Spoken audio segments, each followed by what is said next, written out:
everyone. Welcome back to Design Hat Podcast. The journey so far has been really fascinating, discovering about 10 lives who have had their struggles and victories as a designer. Today we unfold the 11th life journey of Jyotsna Malhotra, who is a user experience designer with 12 plus years of experience designing for both B2C and B2B domains. She loves to explore art for self expression and is currently working as a lead experience designer at Verizon. Hi Jyotsna, how are you? Hi, Siddhi. Thanks for inviting me. I'm doing good. I would like to start with a very basic question that is, could you introduce yourself to the audience with a story of why you chose design? Sure. So while I introduce this, I go back to a teenage version of myself. And I remember when I was growing up, um, I was crazy about art. I am still, and that's something that was my happy place. And that's also a time where you are trying to decide what career to take. And if I recollect, I think 1996, I saw, yeah, that's when I was in school.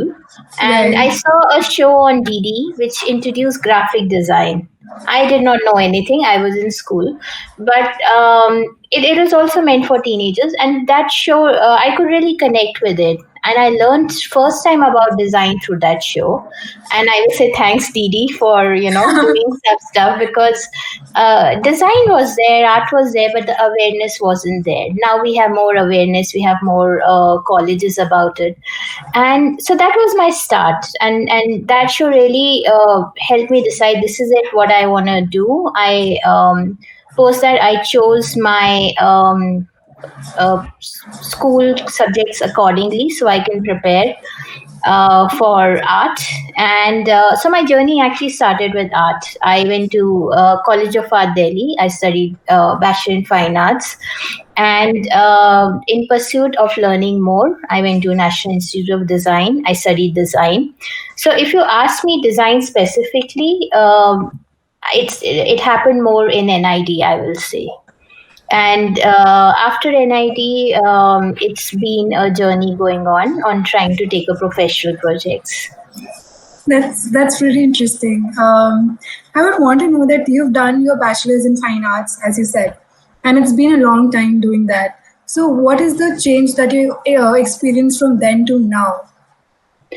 So Bachelor in Fine Arts taught me core about translating my ideas into creative or presentation modes. For example, I learned about skills, whether it's sketching, whether it's composition, whether it's layout, typography. I learned the skills, I learned the tools, both digital and physical. When I was in College of Art, I had done handmade posters and advertisements. Those was the era. And we were learning the Adobe Creative Suite as well. So we did a mix, but also, so basically built these skills around tools and the core concepts. And after College of Art, when I went to NID, I think that's where my I mostly learned about design process. I learned how to design for a user or a customer, and not based on my assumptions. So I think design process was the key, and to where I am currently. Right, this is something that I'm practicing every day to see how what you create, how does it help somebody achieve a goal, whether it's a business goal or it's a social goal or the purpose. That's interesting. I would want to know that how about the technology? Like you said, the technology you learned both digital and other tools. So what were the some digital tools you learned back then? Okay, so my journey started by going to Arena Multimedia to learn Adobe Photoshop and illustration. And no offense to the institute, but I did not learn anything there. Being being a very visual person, I was very disappointed by the color of squares and triangles taken to teach us. And I Right. wonder why are there such bad colors, and how we can make it more presentable, or what should be. So I was thinking about designing the class instead. So I actually learned from my peers, my fellow classmates, and mostly hands on. And I see now it's a very different year. I don't think any tool I have learned, it's all now we go to YouTube. There are different tools. Now we are in an era where there's Figma, there's Sketch. Now it's collaborative design tools, right? It's not just about design tools. It's how do we even do in COVID? It's how do we even do workshops online? How do we brainstorm online? So this journey is, it's primarily, I will say, exploration and hands on. That's the key. The more you practice, the more you learn. And yes, follow people, refer to the masters, learn the best methods to do that, right? Best practices. That's a really interesting point you pointed out there, that exploration is the key, because design is all about that. And as you said, that refer to the masters. So, is there any ideal person in design that you follow? Um, yes, it's mostly about books, but being more honest, lately I've started following women in design more, and I'll say women leaders as well. Um, and it's also when it's something specific to tools, right? In design there are different areas, whether it's research, what you're referring for. Like Don Norman talks about, they even publish a lot of research. And whether it's tool, even Adobe or Figma, or they have these circles, and if you follow them, they're good things to. And mostly I think for me it's blogs. That's a great medium, or even on UX Collective and others. I think they were great. That's nice. I think Jyotsna, 12 years is a lot of are pretty long years. So 12, with such a long period of experience, would you like to summarize how has it been till now?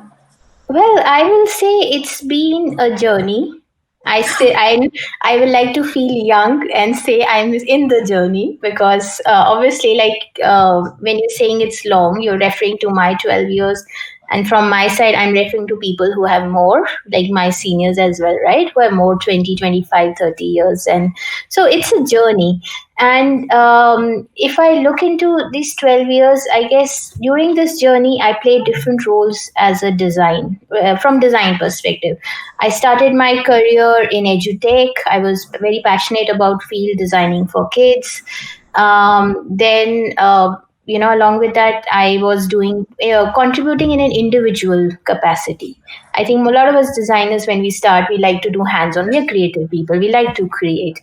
And we contribute in individual capacity and even in a team capacity. And over the years, when I look back, and I can say it's mostly about growing. And now I am also looking at design enablement. How do we enable young designers, or enable teams, or how do we create paths that enable, as a from a design org perspective, and even create a culture for fostering design. That's something, I see this is a journey, and I'm still in the journey. I'm still learning to the tools that I talked about, right? Even on the skills, even on the trends, we need to keep ourselves updated. And I'm still learning, and I'm glad to be. For me, learning is the key. That is nice. And I think I love your idea about how you want the culture of design to be there and how you want to foster it. That's really inspiring. Uh, yeah. Yeah, that is the key, Siddhi. And and it's also culture. And if you see, culture is very important part of our society. Let me say family. It's everywhere, right? I am putting it in the context of design, but even college, right? They are institutions. They are cultures that teach you why is culture important, and so is organizational cultures. The intent of the culture is for enablement from a learning perspective, from a growth mindset perspective, and I think this journey of mine have made me more conscious. I wasn't so aware when I started off, but now I am consciously working on it. That's nice. That's a nice way to put it out. I want to know that you mentioned about how you got to know about the design process in NID. So, since then to now, is there any particular magical design process you follow, or does it depend on projects to projects?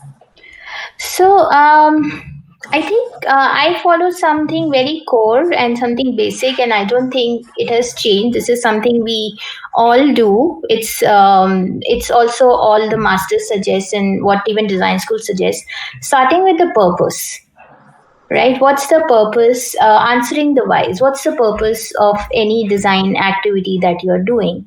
That will answer a lot of things. It will give us a goal. And after understanding the purpose, whether it's for for an enterprise, or whether it's in a service domain, or even for your own personal brand, right? What's the purpose? That purpose will lead to the process, how we can achieve this thing, achieve that purpose, and what is the different aspects of the design process that is needed. Very honestly, while in colleges we do learn the entire design process, not every time in the professional world you get an opportunity. But what is important is that process to be fluid as per the project needs. What under the specific uh, process methodology that is needed to be adopted for that particular project. And in the same as you follow the process, or when you define what is needed in the process for that particular project, what is also needed is constant checkpoints with the stakeholders and the customers or the users. I'm using the word checkpoints because design is not based on assumption. It needs to be validated. We need to check what are ideas or proposals. How is it really meeting the need? What is the impact that you're expecting? And these checkpoints ensure we are on track. So if I summarize, it starts with the purpose. This is part of a design process also, but it's more about making it fluid, making it meet the needs of a project, which can be 2 day, which can be a week, which can be 2 months or 6 months. So accordingly make the process fluid and have the regular checkpoints with the stakeholders and customers. I think that's the key. That's how I look at it. That is nice. I think I've never heard about the checkpoints thing, and I think, but now that I realize it, I think it's really important to keep a checkpoint and to actually communicate effectively with your stakeholders. Yes, I think you put it also brought in an interesting point, communicating effectively throughout the process. Very important, right? And I think my enlightenment came, if I may say, when I moved from PFA to NID. And like first year of my college, so I was in the art mindset. Why do you do art? Or why do it's about, even if you see the advertising world or the commercial art stuff. So it's more idea generation. Obviously, Right. you will have data pointers and predictions about what kind of idea or proposal will work, but there's instigated by intuition, if I may say. And that was my turning point. It took me 6 months to move from what I think to what the user think, right? But this transition is something that what design can do for a customer, that is important. I think you mentioned how NID has been an important part of your life. So, would you like to differentiate between, in your own words, between how you see art and how you differentiate that with design? Because a lot of times, whenever people hear about design, they're thinking they're correlating it with art. But if we have to differentiate it, how would you want to? So I'll go a little philosophical. So Sure. arts obviously have different areas: fine arts, performing arts, and let's just pick fine arts here, right? In fine arts, there is sculpture, painting, and there's applied arts, which is also called the commercial art. Now, going back to history and even seeing what's the purpose of art. Art is about expression. It's a reflection of different thoughts and a lot of societal aspects, right? That's how we have fresco paintings, we have sculptures, and they talk about history. Now, when we have applied arts, or if I may say the commercial art, there's things happen. There is design. I think there's surely design because you're giving a purpose beyond self-expression. Where comes in, where advertising comes in, and lots more. I am not a pro in that domain. I will not say much, but they surely have a very rapid process to get. I think that industry works like that to get the designs out, and it's a lot of visual communication branding is also there. Now, I study new media design, and I'm currently a user experience design. So, at least from my perspective, design starts with a problem. It can even start from an innovation, but the idea is to achieve a goal and less about self expression. So that's how I will differentiate it. There can be different philosophies, but this is something, this analogy works with me. That's So, nice. Yeah, that is really interesting actually. I would want to know that how 12 years. I'm focusing too much on this because it's a lot for me for a noob like me. So I would want to know that how do you keep yourself fresh with the required skills? Uh, Updated with the required skills. Do you have some timeline, or how often do you update yourself, or is it a daily process? so I will just say, like, I've just learned. No, I've not just learned. I have realized that change is the only constant. Right. And I accept it and I live by this. So what does it mean? It does mean we have to adapt to change. We have to constantly upgrade, and it's not about daily and all. If I think what's important here is a growth mindset and a bent towards learning new things. So there is and if you have that, you are fresh with ideas. You will be looking out what is the current trends, what is the new tools, right? If you don't adapt, the industry will move ahead, right? For example, if there were times when user interface used to happen on Adobe Photoshop and Illustrator. There were those times. I have Right. seen those times. There was Balsamic, there was Exure, but now we do have different tools, right? So we have to adapt with the tools. We also have to adapt with the way we present, the way we showcase, adapt to different changing times, like how we have adapted to COVID and conducting virtual workshops and so many other things. So if we just accept change and we build a growth mindset and a learning mindset, I think that works. And I don't think it is about time, about daily or weekly. It is, I think it's every time when you are doing something, when you're interacting with your peers, you're learning from everybody. When you're reading something, you're learning about something. But I would like to point out that also staying in touch with younger group, like for example with your alma mater, going back to the institutes, connecting with a lot of students, that also helps one, even see what's happening. So, yeah. Would you like to elaborate on how how staying connected with your younger group helps you?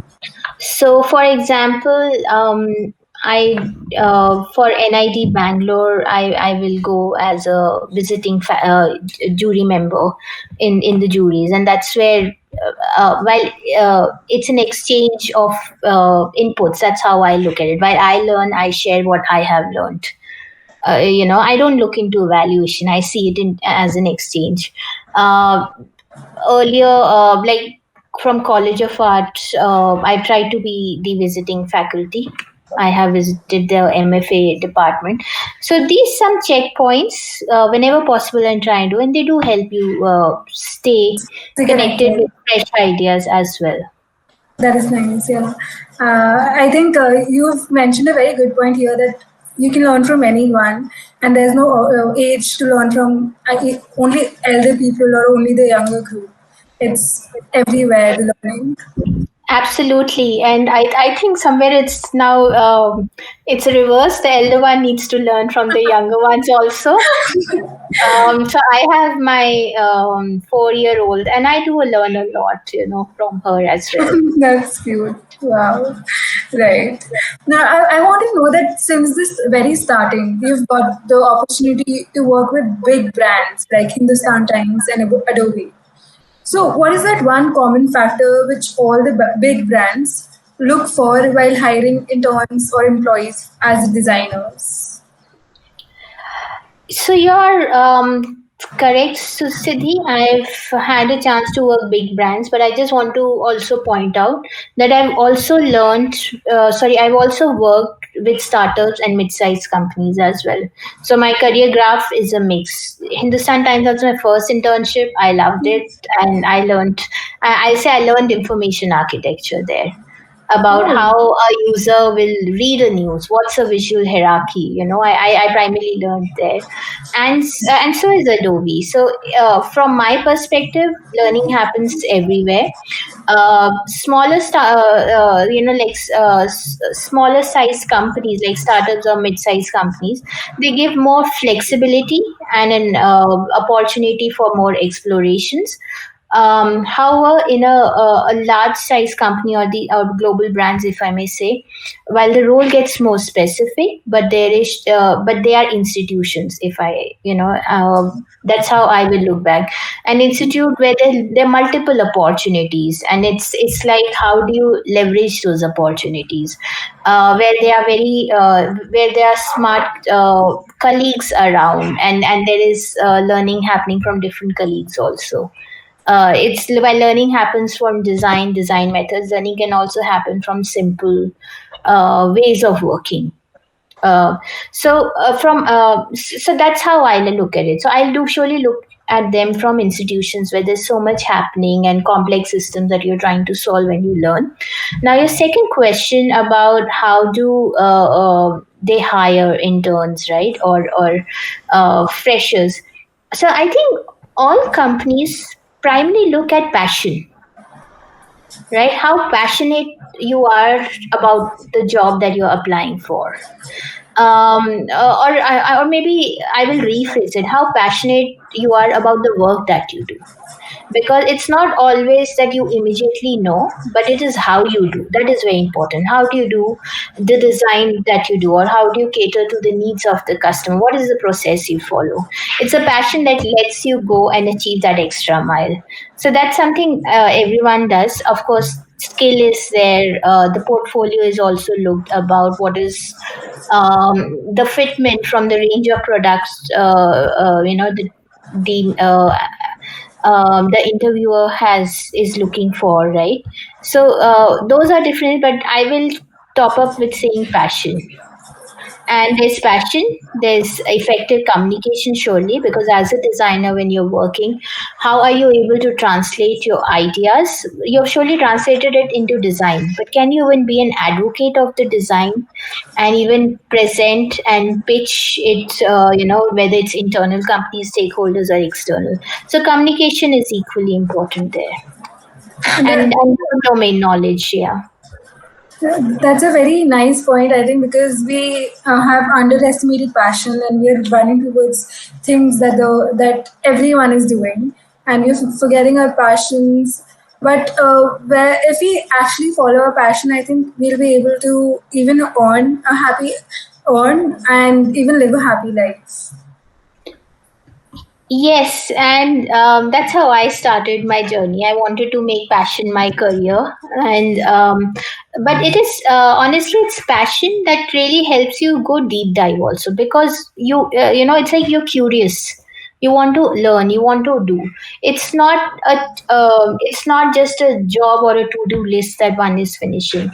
especially in design, which is not quantitative, it is qualitative, where the quality of the design will create an impact, right? It's easy to finish a design or an experience or a markup, but what is the quality of that experience? And it is a passion towards design, knowing your customer, that will make you follow the process and think deeply about how one is looking into it. That's a first step. That's a first thing, yeah. I think, yeah, I mean, I'm remembering so many things about passion. And as you said, that passion helps you to, deep dive into the subject. It also helps you to stay sustained in that field. Because working towards one thing that you're passionate for is only possible when you're passionate for it. Yeah, So that's I true. I want to know the next thing, that how does your work differ from when you started off to now leading design initiatives at Verizon? That's an interesting question. So when I started off, like I mentioned earlier, I was contributing in an individual capacity. I was working with different team members. I was working with seniors, which gave me great opportunity to understand some tricks of the trade as well, right? It also gave me direction about how to scale up in a particular situation, and how to even from design project perspective, how do we cater to a 1 day project versus a 6 months project, and building a hands-on experience. And throughout that journey, I learned about tools.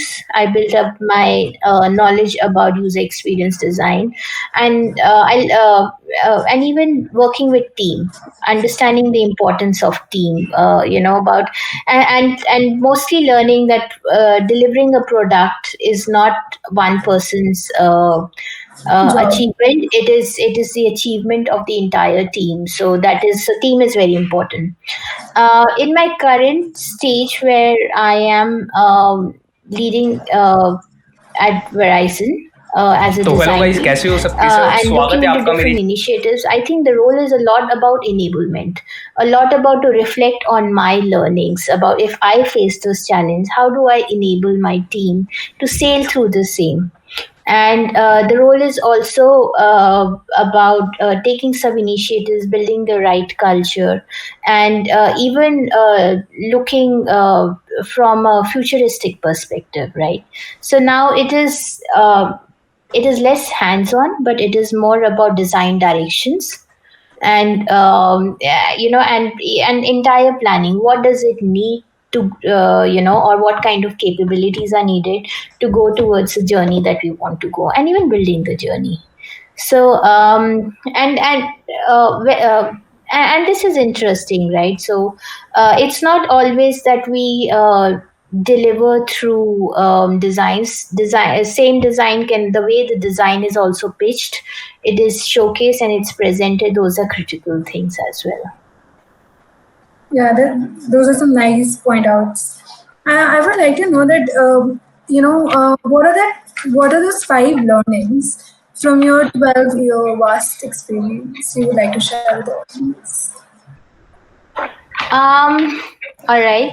So I guess my first learning will be stay confident, stay positive, and self believe. I That is the starting point of any journey, and this is a journey that takes you far. Whether you're applying in an prestigious institute, whether you're applying in a global company, right? So you have to believe in yourself and go for it. If So confidence is the first. I think that's how I look at it, and it's confidence that enable you to face different challenges as well.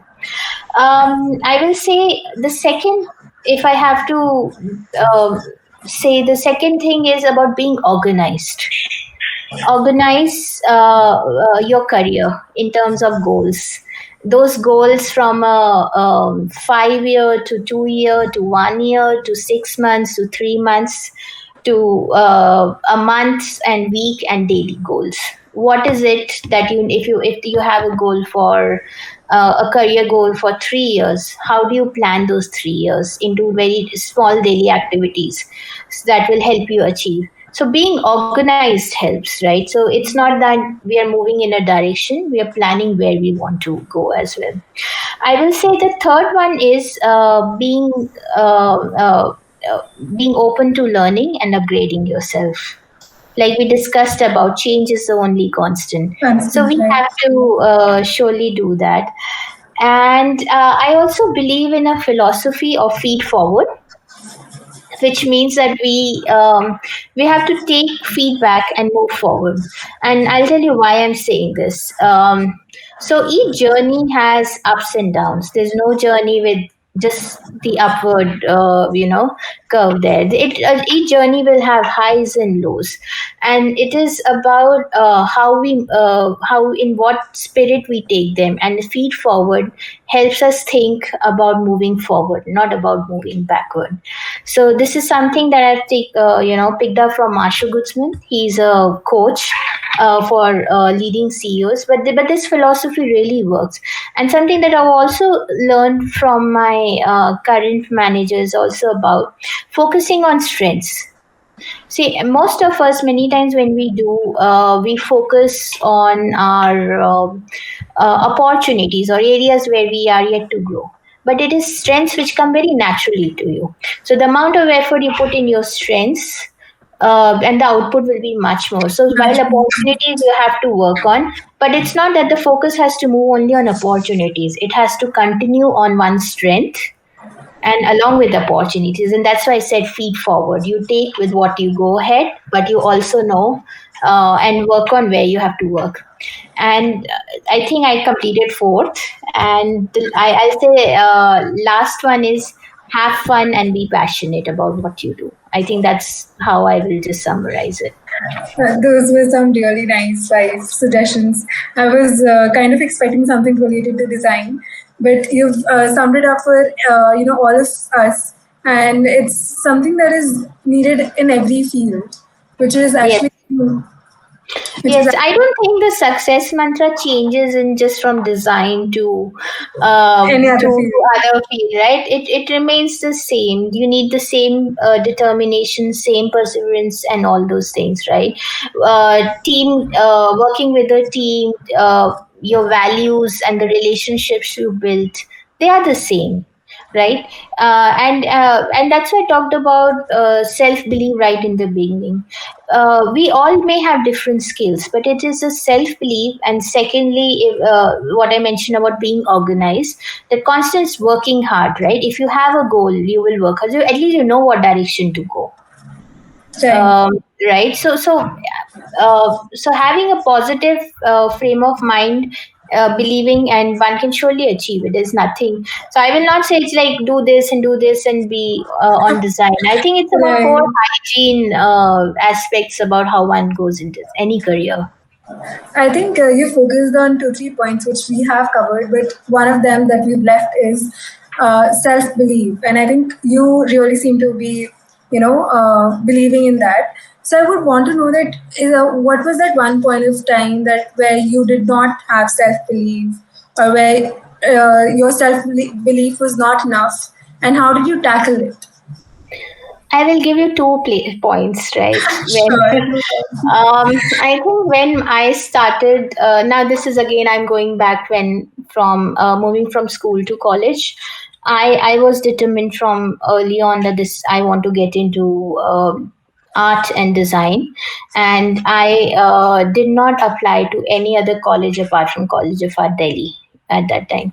So my parents were like panicked, and I remember my mother enrolling me to one of the polytechnics as well, where it was easy enrollment.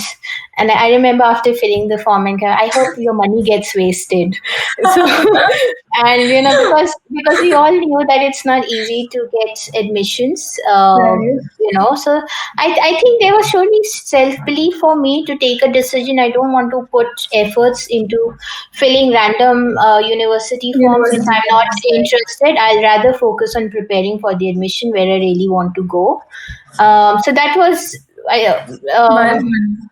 some self belief, and I think another thing. Now, I also want to talk here as a woman because as a woman, you have different phases in life. Of course, men also have, but it's motherhood that does change the dynamics about where you need to prioritize, and about the time you can dedicate at different things. So that's a big turning point. It's also about accepting that the way you were doing things, it's like a new birth. You're about how you do that.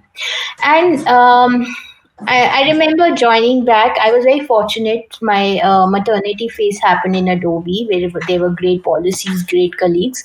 But you surely need self belief and a big goal about you that you will be able to manage all and get back to what you love to do. Right? It's that's a place where there's a lot of emotions flowing in within you, and you are surely challenging the society norms by looking for a support system for Right. your small child and getting back to what you do. It was self belief that I will be fine, my child will be fine, we are all fine, and not to hear to people who will discourage you, right? So you have to stay focused there.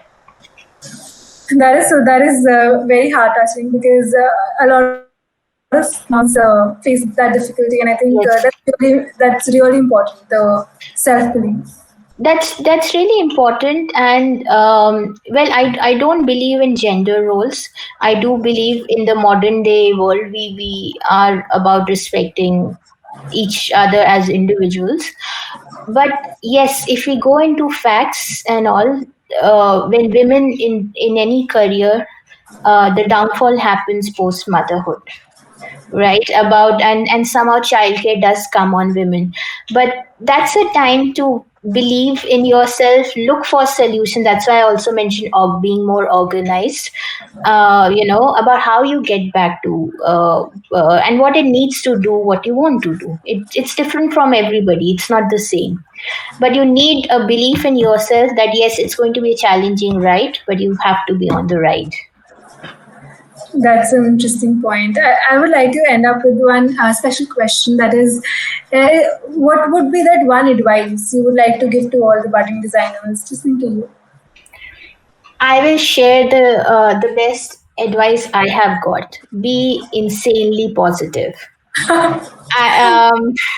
There are many times when we are low, we don't know what direction to do. So happy time we are all good, right? That's Right. self belief is there, and things are going good.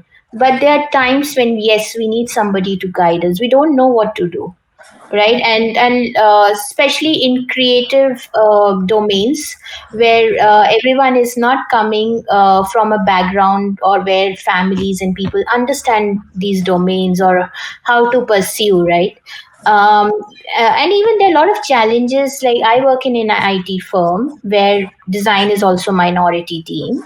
They're bigger tech companies, and each companies also have different challenges. In a lot of companies, design is surely respective.